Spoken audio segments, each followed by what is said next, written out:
Mr. Wags. I had this thing in for some recall work at the dealer last fall, and they're like, this thing has the leakiest pan gasket we have ever seen. We would recommend replacing it right now.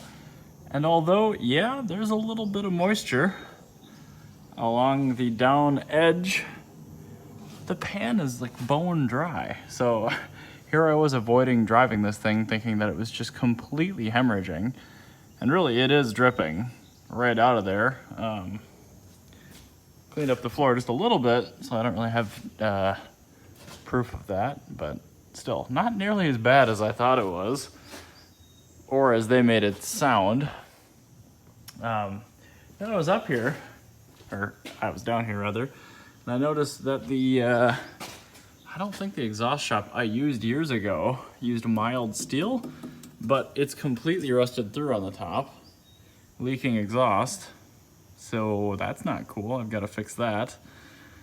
Of course, stainless muffler, stainless lead pipe, and then a giant rusty pile of crap in the middle. Anyway, that's neither here nor there. The coilovers honestly could use a little bit more adjustment. They're starting to rub again in the back when I really get on it. And I actually found when I got the car up in the air that this wheel speed sensor was loose, like the little 4 mil on there was loose. And I've been having intermittent ABS dropout faults. So I'm almost wondering if those were related. Either way, I tightened that down. And yeah, it's gonna be interesting to do this. So basically it's dropping subframe. It's a really big piece on this car. It's gonna be 8 mils, pulling the plastic off, then the steel support brace, and then motor mount, lower bolts, put an engine brace bar on the top.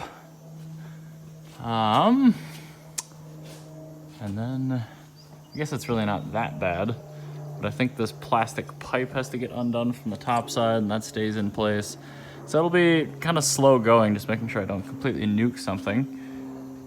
Of course, the steering shaft, which you can't see for shit, but it's up in there. It's one of the E46 style, so you really can't mess it up. It's kind of slotted in, which is nice, but man. Lame. If I didn't already own the pan gasket and bolt set, I think I would put this off another year. But it's worth doing. Mr. Wags is such a good car. And I'm not driving it in the inclement weather anymore, so things like this really disgusting rusty exhaust and either way, it'll stay at least like this, possibly better the rest of its life. So pretty excited about that. Got the load bar in. Fun fact, on E90s, you actually take the tow hook out of the trunk and you thread it into the cylinder head. That's how you get a lifting eye. So that should be supported enough now where I can pull the lower motor mount bolts and start the perimeter subframe bolts and the steering knuckle and all that kind of stuff, just to begin to get a little more clearance. I still have to drain all the oil out of this and take a sample, Blackstone. But yeah, I'm at least making a little bit of progress. Oil's coming out.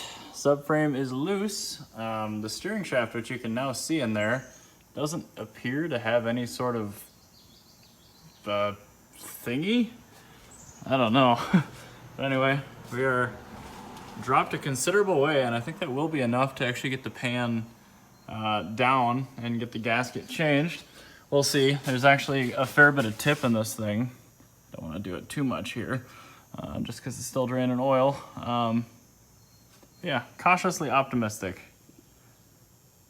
Got my Blackstone sample. I think it's up to like 6 or 7. This is going to be an expensive sample run. Look how easy the water pump would be to get to right now. Too bad it's only got like 20,000 miles on it. So there's my pan. That looks pretty good. And here is the inside of the engine, which also looks pretty dang good. I think I scraped the pan on the oil pump a little bit here and got some goober on that, so I'll have to scrape that off with my paper towel. So I don't really want dirt inside of the engine. And the pan, oh my God, was that ever dirty. So, as far as what to remove, Just loosen up the plastic pipe, lower motor mount, whatever's, subframe bolts, and you can move it enough to squeeze it out. It's a little tough. When you drop the pan, you actually kind of have to tuck the front down and then move it to the passenger side, and then you can pull it out. Yeah, overall, pretty happy with how this thing looks inside. I mean, I do take care of my cars, but still, it's always nice to see. So I'm just gonna wipe down that mating surface a little bit. I already took care of the pan. That was kind of in horrible condition. And then I think what I'm gonna do is I'm actually gonna put the gasket up there with a couple of bolts lightly threaded into it, and then get the pan up, and then take that off and then center it, just because I really don't wanna try to get the gasket on the pan first and risk damaging it. So that's my plan right now. We'll see if that happens. I don't know. So there you can see I've just got a couple of little bolts hand threaded in just to keep the gasket up there while I grab the pan and shove it back up in here. I really hope this works and there's enough clearance for me to get those out. There should be. This will certainly help a lot if so. Ta-da! It worked perfectly. These are 8 foot-pounds initial torque, 90-degree turn after that. Or if you don't want to do that, use your weakest impact with a bunch of extensions and a really loose wobble and give her one ugga-dugga, because that's what I did. All of them are lightly bottomed out, should be good. Looks pretty mint, so I'm just gonna wipe it down a little bit more and then start throwing this back together. I do like the look of new hardware, gotta say. Dunzo. I've already put 5 quarts in it up top, or 5 liters. We're looking good, so time to put it back down, put the rest of the oil in. If I knew where the hardware is for my belly pan, I would put that on, but I have lost it, so that's for another time. I've been driving around for 2 years without it anyway, so.